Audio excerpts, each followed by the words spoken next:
Olá, seja muito bem-vindo ao Região, aqui pela TV União, em sinal aberto e digital para todas as cidades da nossa área de cobertura e também na internet. Hoje eu tenho o prazer de receber o conselheiro do Tribunal de Contas do Estado de São Paulo, Sidney Beraldo. Beraldo, seja bem-vindo, prazer recebê-lo aqui mais uma vez. Olá, Magalhães, o prazer é todo meu estar aqui com você e também na TV União. Bem, o Beraldo, ele possui uma larga carreira política, carreira pública, né? Ele foi vereador, prefeito de São João da Boa Vista, deputado estadual, secretário de Estado e agora está no Tribunal de Contas do Estado de São Paulo desde 2012. Beraldo, eu começo essa nossa entrevista te perguntando, com essa vasta experiência na vida pública, no Executivo e também no Legislativo, como isso molda a sua perspectiva hoje como fiscalizador de contas públicas? Olha, Magalhães, primeiro, acho que chegar no Tribunal de Contas já por ter passado uma experiência tanto no Poder Legislativo como no Poder Executivo, eu acho que é muito bom. E principalmente o cargo de prefeito, porque o tribunal fiscaliza muito as prefeituras.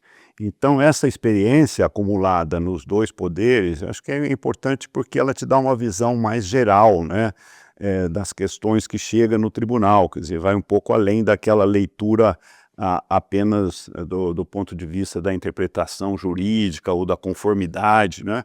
Porque a gente conhece um pouco a hora, né, da decisão do prefeito, quais eram aquelas condições que exigiam aquela tomada de decisão, e eu considero muito importante, né, que conselheiros do tribunal cheguem com uma experiência, e principalmente na experiência de gestão pública, né, porque esta função exige muito esta especialidade também. E o TCE, ele fiscaliza as contas de 644 municípios paulistas. E eu te pergunto quais são os maiores desafios que os gestores municipais enfrentam atualmente e como o tribunal pode auxiliá-los a superar essas dificuldades. Olha, eu penso que um gargalo, assim, muito grande, depois desses mais de 12 anos já no tribunal, as contas de municípios passaram por mim 2, 3 vezes, porque nós distribuímos estas contas pelos 6 conselheiros que estão lá, né. Eu percebo uma dificuldade grande na questão de gestão mesmo, né, que muitas vezes o prefeito não tem uma experiência da gestão pública, que tem toda uma legislação muito específica e exigências diferentes da legislação, da iniciativa privada, né. Então tem que ter um olhar, diferente e tem que se cercar inclusive de uma comissão de assessores, né, que entendam bem disso.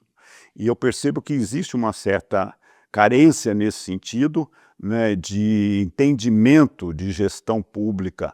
Então, muitas vezes, o gasto e a prioridade não é bem definida, ou muitas vezes, quando é definida, de uma forma equivocada do ponto de vista legal, e aí acaba tendo problema, né, problemas que possa gerar até um impedimento político do prefeito. Mas, resumindo, eu diria, e o meu sentimento é que existe uma carência mesmo do ponto de vista da qualidade da gestão pública, de um entendimento do arcabouço jurídico que orienta a gestão pública. E em diversas ocasiões o conselheiro mencionou que o TCE não deve, entre aspas, ser um cão de caça, mas um cão-guia. Então você poderia detalhar o que essa abordagem significa na prática e como ela se reflete na relação com os prefeitos e também com os vereadores?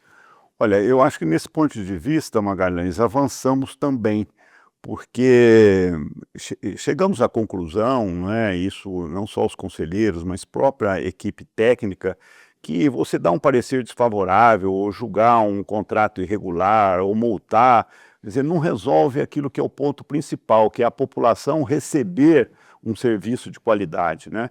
Esse deve ser o objetivo principal do tribunal também, olhando para o cidadão que recebe o serviço público. Como que o Tribunal de Contas ele pode contribuir para que esse serviço público seja entregue de boa qualidade? Não é só penalizando, é também orientando. Então tem um papel pedagógico muito importante, não é, que o tribunal promove cursos através da sua escola de contas, ele tem, inclusive, produz cartilhas, manuais para que possa aperfeiçoar a gestão. E aquele tribunal de contas mais fechado, que só julgava, passou a ser um tribunal mais aberto, né? Não só do ponto de vista dos conselheiros, mas também da equipe técnica, no sentido de orientar, fazer com que não só o prefeito, mas os seus gestores estejam capacitados para entregar um serviço de qualidade para a população. E há também uma transparência pública, né, com o portal do Tribunal de Contas, com as transmissões das sessões plenárias. Então isso também atinge o cidadão e não só apenas os gestores, os prefeitos e vereadores, né? Sem dúvida, a transparência na gestão pública é uma coisa fundamental, né? Qualquer gestor, ele tem que dar a maior transparência possível dos seus atos, de como está gastando os recursos, quais são as prioridades e disponibilizar isso para a população. O tribunal também passou a fazer isso, né? Então nós temos 14 portais, né, diferentes, né, com todas as informações dos municípios, do ponto de vista econômico, do ponto de vista da qualidade das gestões públicas. Por quê? Porque o cidadão, se ele quiser acompanhar, ele tem essas informações disponíveis. E também o próprio gestor, né, de posse dessas informações, ele pode aperfeiçoar o seu trabalho. A fiscalização concomitante que é realizada pelo tribunal através de visitas periódicas aos municípios, ela foi ampliada, né, nos últimos anos. E qual o balanço que pode ser feito dessa estratégia para a correção de rumos e também a melhoria da gestão municipal? Olha, você tocou num ponto também bastante importante, porque essa fiscalização ao longo da execução orçamentária, ela é muito importante, porque o tribunal fiscalizava só no final, né?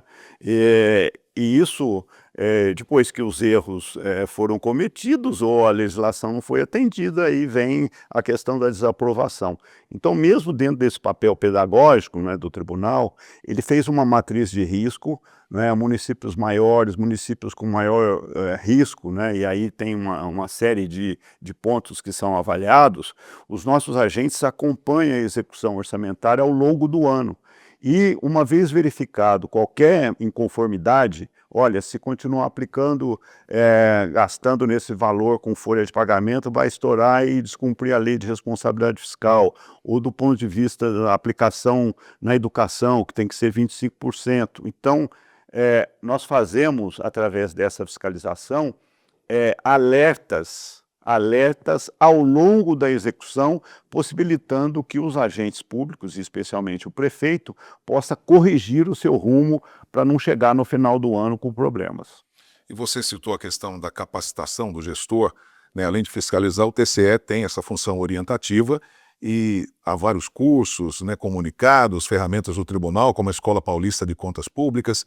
Como é que isso tudo contribui para a capacitação dos gestores e como é que o cidadão pode enxergar essa capacitação através da prestação de serviço?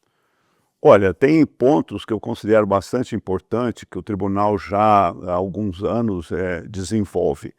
O primeiro deles é aquele ciclo de debates, que recentemente nós tivemos um até aqui em São João, onde os técnicos, né, do tribunal vêm à região, escolhendo lá um município regional, nós temos 20 regionais, e também pauta aqueles problemas mais efetivos que nós percebemos através das nossas auditorias, que está mais incomodando o prefeito, as gestões, por exemplo, a nova lei de licitações, né, que traz uma série de novidades, ou mesmo a questão do IEGM, que nós podemos falar um pouco sobre isso também, tem dificuldade, então nós fazemos uma pauta, os técnicos vêm à região, reúne os prefeitos e os seus técnicos e fala sobre esses temas, e inclusive possibilitando questionamentos e orientações nesse sentido.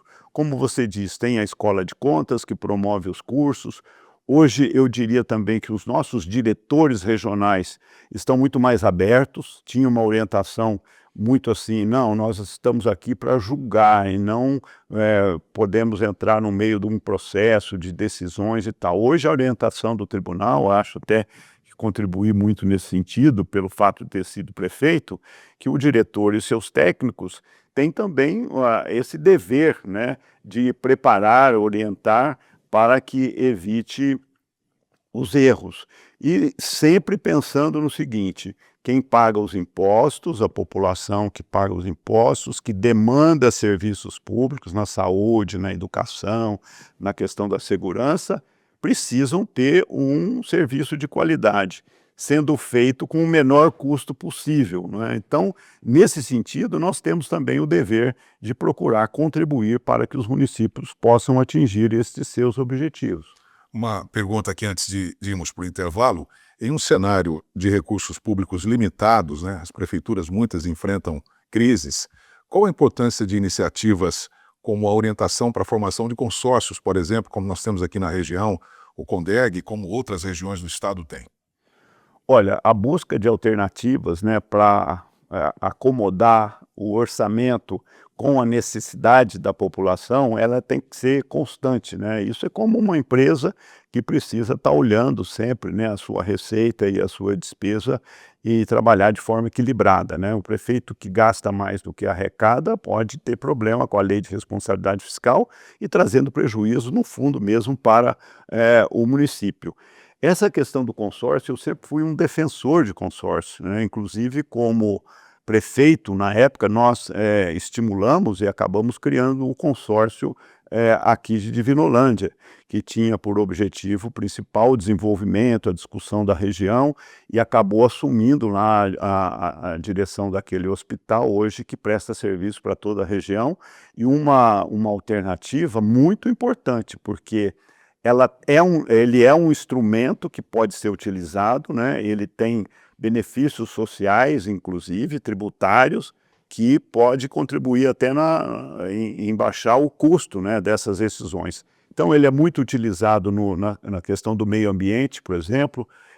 Os municípios menores muitas vezes não têm condições de ter uma estrutura específica para atender toda essa questão do lixo, né, toda a sua cadeia. Então pode-se formar consórcios também aí para atender vários municípios. A questão do saneamento, quando não é Sabesp, né, tem vários municípios que mantêm as suas estruturas, autarquias próprias. Criando um consórcio em que vários municípios, o que acontece? Você aumenta a escala e com isso você baixa custo e passa a ter um controle maior também da execução do serviço. O Região faz agora um breve intervalo e a nossa conversa com o conselheiro do Tribunal de Contas do Estado de São Paulo, Sidney Beraldo, continua já.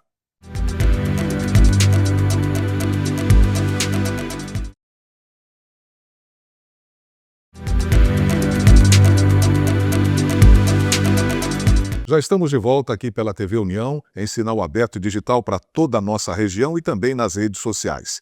Hoje eu converso com o conselheiro do Tribunal de Contas do Estado de São Paulo, Sidney Beraldo.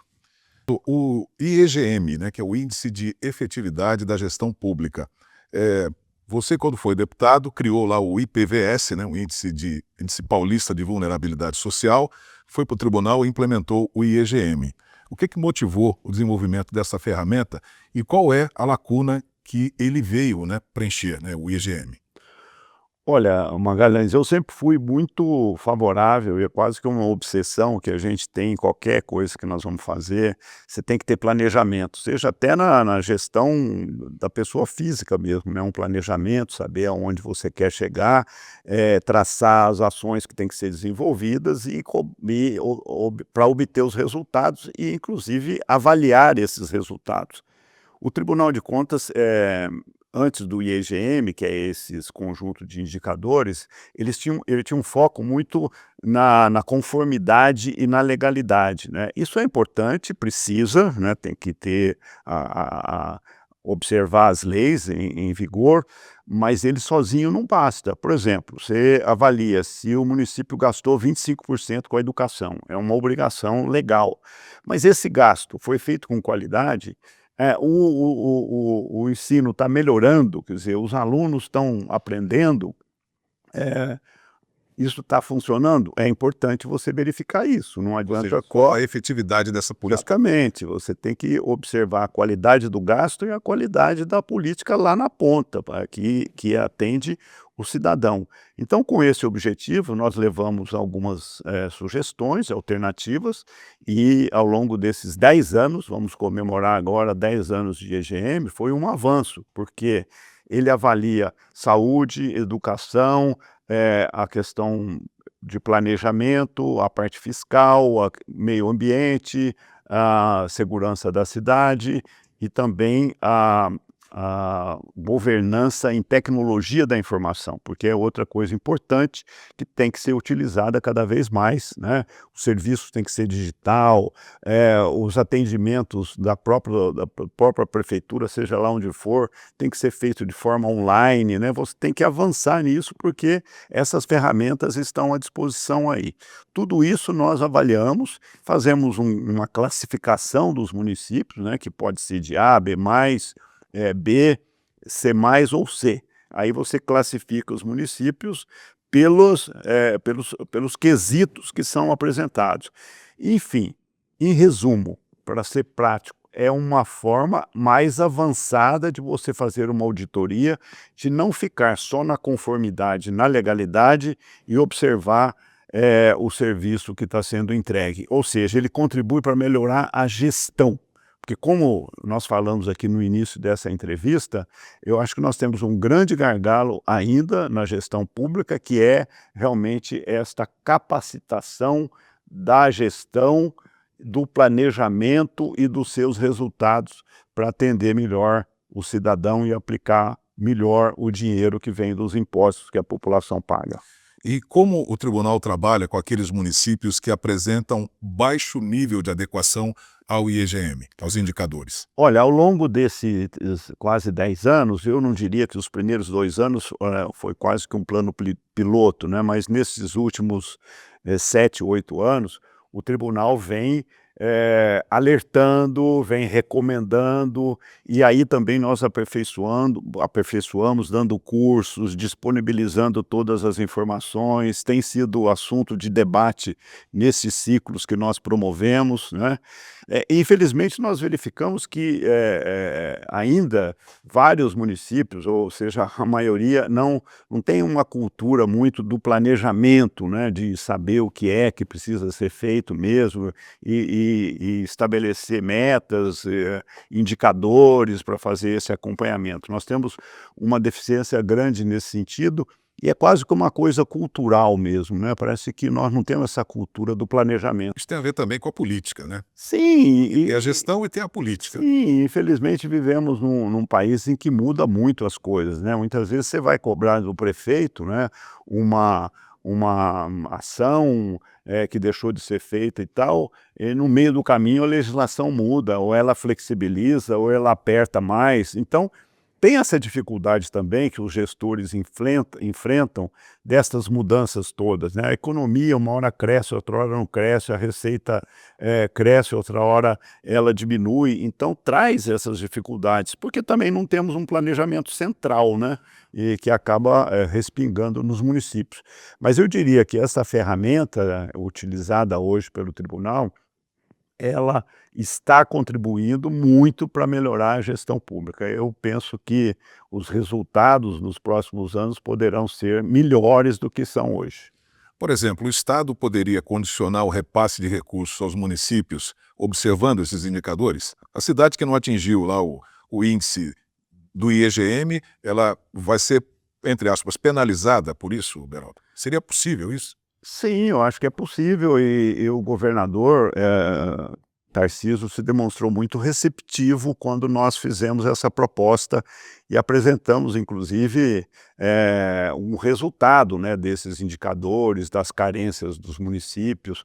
Eu penso que essa integração, sabe, entre Estado e município, ela tem que ser permanente, porque muitos programas e políticas públicas que o Estado desenvolve, onde que ela é aplicada? É aplicada no município, o cidadão mora no município, e esta deve ser sempre a prioridade. No caso do IPRS que nós criamos, quando fomos presidente lá do tribunal, o presidente da Assembleia Legislativa, hoje ele é utilizado.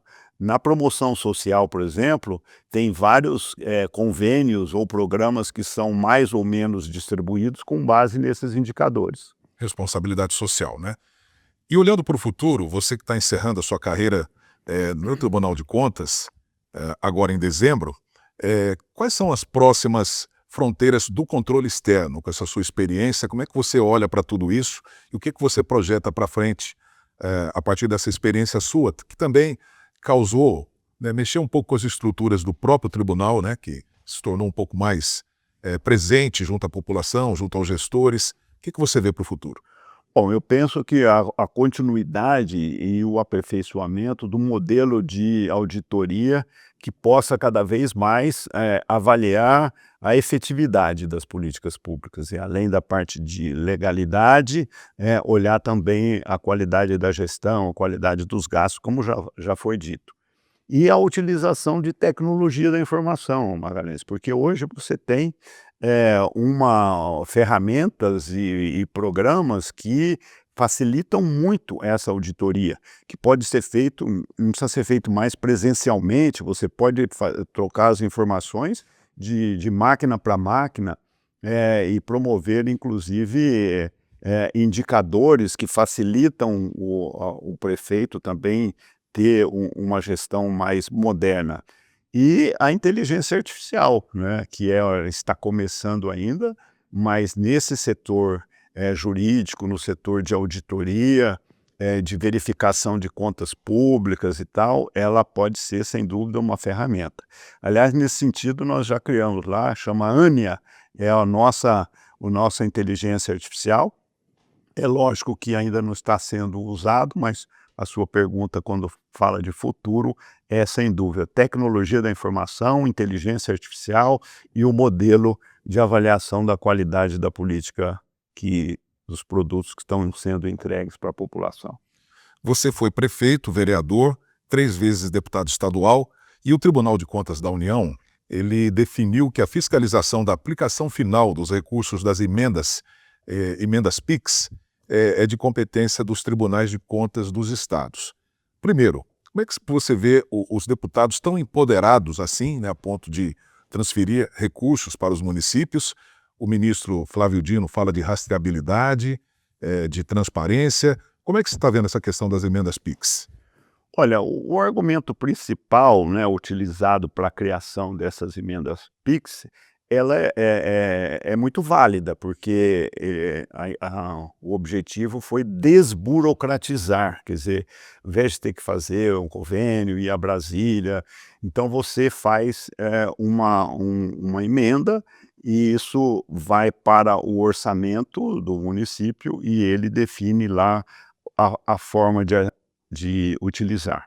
E tem as emendas impositivas também, não é, que foram aprovadas.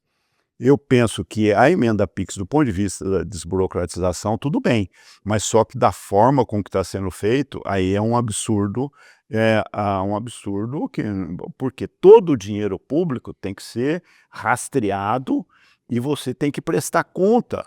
Como que você pode fazer uma emenda em que você deposita esse recurso no orçamento e não tem possibilidade de fazer esse acompanhamento de onde o dinheiro foi aplicado, se foi feita licitação, conforme a própria legislação demanda? Então, precisa ser aperfeiçoada, e nesse ponto o ministro Flávio Dino tem toda a razão, porque você pode desburocratizar, mas tem que dar transparência ao gasto e tem que prestar conta. Isso não tem como dinheiro público ser aplicado sem prestar conta.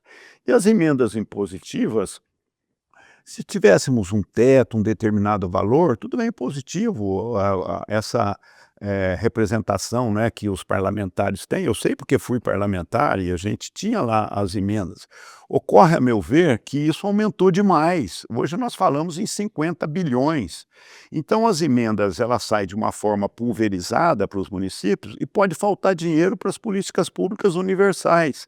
De repente, o Ministério da Saúde não vai ter dinheiro para comprar vacina, para fazer uma prevenção em toda a população, porque teve uma emenda para comprar uma ambulância, para comprar um equipamento aqui e ali. Foge da universalidade e da execução de políticas públicas universais. Então, eu acho que é uma distorção que aconteceu, né, e esse empoderamento não é função do legislativo executar orçamento. A função do legislativo é legislar, né, e fiscalizar o governo. Eu acho que é uma distorção que pode trazer prejuízo para a democracia. Me perdoe aí, os deputados não são contra as emendas, mas a forma com que ela está sendo feita. Eu vejo, como ex-parlamentar e como conselheiro do tribunal, com muita preocupação dessa forma com que está sendo desenvolvida estas emendas. E você acredita, para encerrar, que isso também tira um pouco da força, do trabalho do executivo, da função do executivo? Deputado repassando o recurso, que é uma função precípua do governo federal, do executivo. Olha, o entendimento já desde Montesquieu, né, vem o seguinte: legisla, faz a lei, o executivo executa e o judiciário julga.